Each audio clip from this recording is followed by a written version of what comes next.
Hello everyone, welcome back to the channel. So in this video we are going to discuss a real DevOps interview question. So it is asked me recently in one of my interview. So the question is, how would you design a high available AWS architecture with disaster recovery across a region?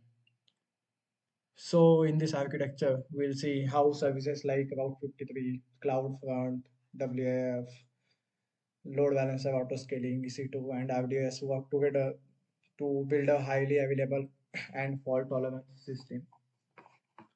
So first, at the top, we have client here, a person who will send request to the application. So after that request sent, there comes first service is Route 53. So Route 53 is a AWS DNS service. It resolves the domain name and routes the user request to the appropriate region.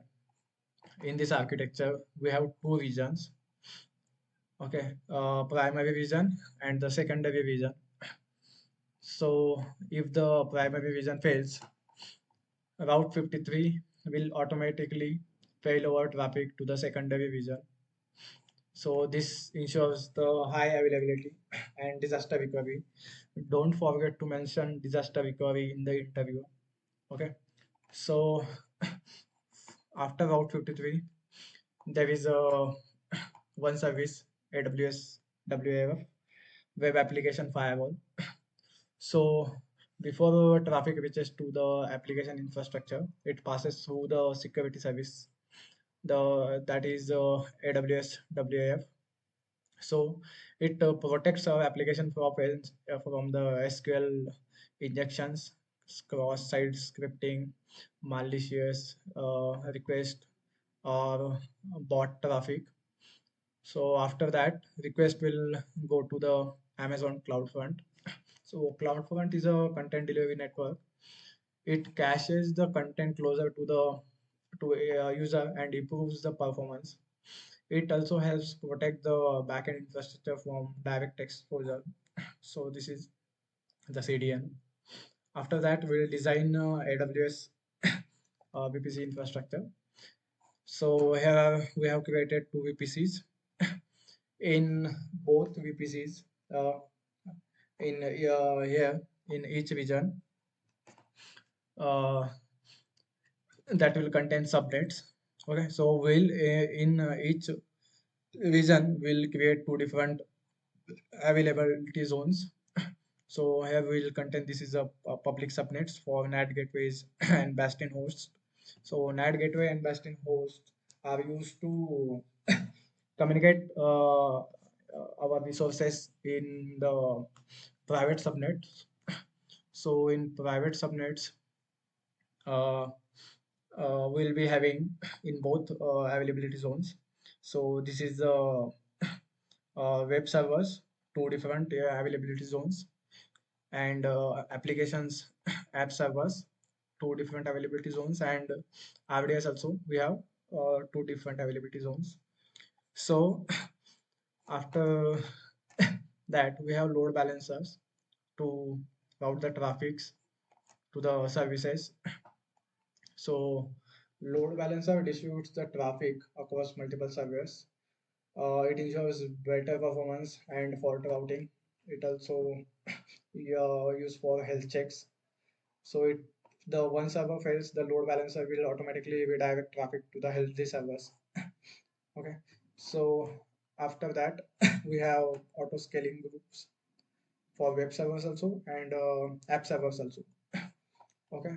So in web servers and app layers, we have this EC2 instances, front end layers, back end layers, and in database we are using here RDS. This is a primary and this is a secondary.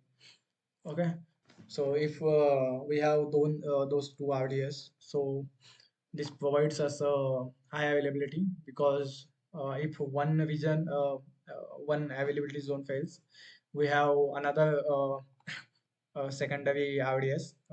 It will store our data.